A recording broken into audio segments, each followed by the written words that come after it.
প্রত্যেক মানুষ নিজের জীবনে হীরক তথা হিরে এবং দর্পণ এই দুই দেখেছেন। এই দুই হলো সাদা এবং এরা দুজনেই আলোর প্রতিফলন ঘটায় এবং এরা দুজনেই উজ্জ্বল হয়ে ওঠে। আপনি হয়তো মনে মনে ভাবছেন যে এটা কি ধরনের তুলনা করছি। একটা হিরে তো রত্ন, তার মূল্য দর্পণের থেকে অনেক গুণ বেশি, কিন্তু হিরে থাকাতে দর্পণের মূল্য কিন্তু কোনো অংশে কমে যায় না, তাই না?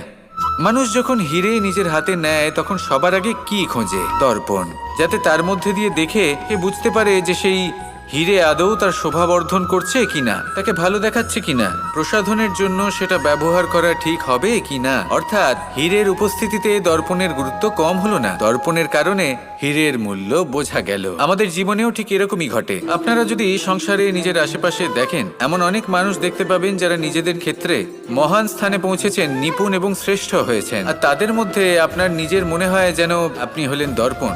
নিজেকে ছোট